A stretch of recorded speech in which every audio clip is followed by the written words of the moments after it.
Bonjour et bienvenue sur la formation Blender et j'espère que vous allez bien. Alors aujourd'hui nous allons parler d'une autre qui s'appelle le Bézier segment. Ça va nous permettre à tracer des courbes, donc c'est le plus utilisé pour tracer des courbes.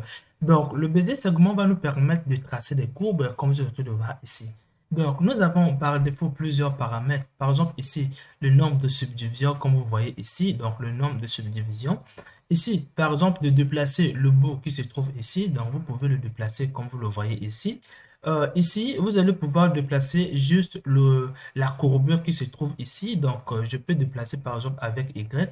Comme vous êtes en train de voir ici, je peux le déplacer ici. Et ici, je peux par exemple déplacer la courbure qui se trouve de l'autre côté. Donc, ici, comme vous voyez, je peux le déplacer comme ça. Alors, ici, comme vous le voyez, je peux déplacer la fin du bout qui est là. Donc, je peux le déplacer en déplaçant par exemple avec simplement Y. Donc, on n'a pas vraiment beaucoup de paramètres, mais le but de cette vidéo est de vous expliquer l'utilisation du nœud Bézier segment qui se trouve juste ici. Donc, pour cela, je vais supprimer ce que vous voyez ici. Je vais créer un objet, n'importe quel objet. Donc, nous allons venir ici. Alors, nous allons venir dans les géométries Node et là, nous allons avancer. Donc, par défaut, le centre de rotation n'est pas sur mon objet. Donc, je vais pouvoir ici, venir ici dans View Log ici. Donc, je vais cliquer et ça sera maintenant mon objet. Je vais cliquer sur New et je vais enlever le nœud qui est là. Donc, ce nœud va nous permettre de voir de faire les modifications sur cet objet qui est disparu et ce nœud va nous permettre de voir les modifications. Donc, nous allons travailler avec un Bézier segment. Donc, on va venir ici. Donc, dans les curves primitives, vous allez prendre Bézier segment. Une fois que vous avez plusieurs paramètres. Ne vous inquiétez pas, il n'y a pas trop, il y a pas quelque chose de difficile ici. Donc, ici, comme vous le voyez, on a un peu plus de paramètres ici. Donc, pour cela, au lieu de vous expliquer les choses un peu visuellement, je vais vous expliquer ça d'abord théorie, comment ça se fait. Ensuite, on va mieux simuler ça. Donc, je vais venir ici. Je vais prendre par exemple un slow. Alors, ici, nous avions notre nœud qui se trouve juste à côté ici. Traçons une courbe. Donc, vous allez avoir l'intuition de tracer quelque chose de comme ça. Il n'y a pas de problème. Que ça soit comme ça, il n'y a pas de problème. Alors, ici, vous avez d'abord le nombre de subdivisions. Donc, si je prends par exemple ici un trait et je prends encore un trait ici, au fur et à mesure que vous allez augmenter cette valeur, au fur et à mesure, vous allez ajouter le nombre de pointillés ici. Donc, plus que vous avez plusieurs subdivisions, plus que votre courbe va devenir lisse. J'espère que vous avez compris les subdivisions. Donc, pour cela, on peut même directement le voir ici si on s'approche un peu. Donc, quand je suis ici, je peux par exemple diminuer un peu les valeurs. Vous voyez bien comment ça réagit ici. Donc, j'espère que vous le voyez. Alors, on va maintenant revenir sur notre objet qui est là. Maintenant, une fois que vous avez compris les subdivisions, on va maintenant passer sur System. Donc, sachez que lorsque vous avez une courbe a toujours un début et une courbe a toujours un fin. Donc, vous avez d'abord la fin. Donc, vous aviez par exemple ici, supposons que ça, c'est le début de la courbe ici, et ça, c'est la fin de votre courbe. Supposons que ça, c'est le début de notre courbe et ça, c'est la fin de notre courbe. Comme vous le voyez, donc par défaut, ça commence toujours de la gauche vers la droite. Donc ça, c'est le début et ça, c'est la fin de la courbe. C'est la même chose qui va se passer avec cette courbe. Donc, je vous explique juste les choses avec deux courbes différentes. Donc, une fois que vous avez compris le début et la fin d'une courbe, ici, vous aurez la possibilité de déplacer le point qui est là. Donc, ici, et ce que je trouve juste ici, vous avez la possibilité de placer la fin. Donc, moi, je suis d'abord sur le début ici. Donc, on va revenir, comme je vous ai dit, le début, c'est toujours de cette côté qui est là. Donc, vous aurez la possibilité, par exemple, de déplacer sur X, comme vous le voyez ici. Je suis en train de déplacer ici. Je peux déplacer un peu plus en haut, donc un peu plus comme ça, comme vous le voyez le plus simplement, comme ça. Alors, j'espère que vous avez compris. Donc, j'espère que vous avez compris. Je peux venir mettre ici. Donc, je ne vais pas le ramener à 0. Donc, moi, je vais ramener Y à 0. J'ai mis 9. Désolé. Alors, une fois que vous avez compris ceci, on va maintenant revenir sur le paramètre qui est là.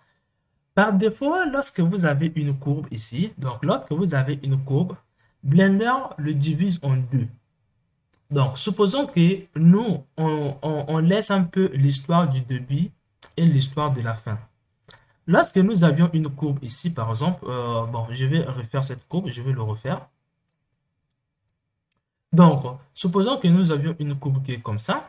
Alors, lorsque vous avez une courbe comme ça, Blender divise la courbe en deux. Donc, prenons par exemple que je viens le diviser ici. Il divise toujours à part égale. Ça veut dire quoi? La longueur de cette côté doit être la même sur la longueur de cette côté. Donc, moi, suivant cette longueur, si je le divise en deux, je vais trouver une valeur un peu ici. Donc, je peux dire que cette valeur, la longueur d'ici n'est que la même longueur qui est là. J'espère que vous avez compris. Alors, lorsque vous avez divisé ici, Blender va venir maintenant placer des tangentes. Donc, supposons que ça, ce sont des tangentes. Donc, si vous avez déjà utilisé des courbes, vous allez avoir des choses qui sont un peu comme ça. Donc, bon, si vous n'avez pas compris les tangentes, il n'y a pas de problème. Je peux changer la manière d'expliquer. Quand vous avez divisé en deux, la partie qui est de l'autre côté, Blender va le diviser en deux. Il va le diviser en deux. Quand il le divise, cet point qu'il a placé là, qui divise la partie en deux, ça sera la zone qui est là. Et de l'autre côté, Blender aussi va le diviser. Donc, sur cette longueur, il va le diviser en deux. Le milieu où se trouve sur cette longueur, le milieu, par exemple, se trouve ici et c'est ce qui est là. Donc, le milieu de l'autre côté, c'est ce qui est en haut. Le milieu de l'autre côté, c'est ce qui est en bas. Donc, j'espère que vous avez compris. Donc, moi, je vais d'abord expliquer la partie qui est là. Donc, pour cela, je vais d'abord passer l'autre milieu ici. Donc, moi, je vais d'abord vous expliquer les choses ici. Donc, supposons que nous, on a divisé en deux et on vient chercher le milieu qui est là, qui veut dire qui est ce paramètre.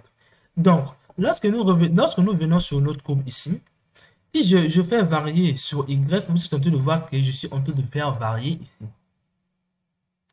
J'espère que vous avez compris. N'oubliez pas la notion du milieu qui est là. Même si vous allez avoir l'intuition que ça fait vraiment un boss qui est vraiment gros, mais n'oubliez pas le milieu, c'est ce qui est en train de se déplacer ici. Revenons maintenant sur ceci qui est là. Donc là, on peut dire qu'il y a deux milieux. Il y a le milieu de la partie gauche et le milieu de la partie droite. Donc si par exemple, je vais tracer une ligne ici, je dirais que ça sera la partie qui sera la partie gauche qui est là, et ça sera la partie droite. Et bon, j'arrive pas à écrire. Et ça, c'est la partie droite. Donc, vous aurez un milieu sur la partie droite et vous aurez un milieu sur la partie gauche. Alors, nous allons passer sur la partie droite qui est là. Donc, ce paramètre qui est là, c'est le milieu qui se trouve sur cette partie. Donc, vous allez le subdiviser ici. Et là, vous allez avoir cette milieu. Vous pouvez maintenant déplacer les deux milieux pour générer un peu de courbure. Donc, si je vais déplacer le milieu qui est là avec ce paramètre, et là, quand je vais déplacer avec Y ici, donc je suis en train de déplacer le premier milieu. Et là, comme vous le voyez, je suis en train de déplacer le milieu de l'autre côté. Et là, je suis en train de déplacer le milieu de l'autre côté. Attention, ça dépend de la direction de vos tangents. Donc, faites bien attention lorsque vous utilisez la direction des tangents, comme vous le voyez ici. Donc, attention toujours à la direction des tangents. Donc, moi, par exemple, je vais faire ceci comme vous le voyez le plus simplement. J'espère que vous avez compris. Donc, si vous n'avez pas compris pour ce genre de courbe qui est là déjà, il suffit de partager. Donc, la première des choses, il faut avoir un gauche, avoir la partie gauche et la partie droite. Donc, pour avoir, je veux diviser ça en deux. Maintenant, ce qui me reste à trouver, le milieu de la partie gauche qui est là. Donc, qui signifie ce paramètre qui est là. Le milieu de la partie droite qui est là, qui signifie le paramètre qui est juste là. Et là, quand je reviens ici, si par exemple, je diminue un peu le boss, je travaille avec le boss d'un autre côté. Comme vous le voyez ici, je peux travailler seulement avec le milieu qui se trouve de cet côté. J'espère que vous avez compris cette vidéo. On va toujours continuer. Vous avez ici la fin. Vous pouvez déplacer la fin de la courbe, tout comme aussi c'est cette fin ici avec le paramètre qui est là. Donc, lorsqu'on vient ici, on a la possibilité de déplacer la fin qui est là. Donc, j'espère que vous avez compris, vous n'aurez plus de difficultés avec ceci. On se retrouve dans la prochaine vidéo auquel je vais vous expliquer le curve qui s'appelle bien le cercle. Donc, je suis sûr que oui, sur le cercle, donc on se retrouve à la prochaine vidéo. Alors, avant, j'allais bien vous laisser dans les difficultés, c'est que comment donner une forme déjà à une courbe. Non, le but ici est de vous montrer comment utiliser ces paramètres de l'autre côté. Donc, pour cela, je vais venir ici. C'est très facile et très simple. Vous allez prendre, par exemple, la résolution. Si vous voulez le voir ici, il va falloir que vous connectez la résolution sur le nœud qui est vide en bas. Elle ne va apparaître. Vous pouvez répéter la même opération ici pour mettre comme ça et là pour mettre comme ça. Et là, vous avez vos paramètres qui sont là. Le end, le milieu de la partie qui se trouve de l'autre côté et ce paramètre qui est là, comme vous le voyez le plus simplement. Et là, ça. J'espère que vous avez compris cette vidéo. On se retrouve à la prochaine vidéo.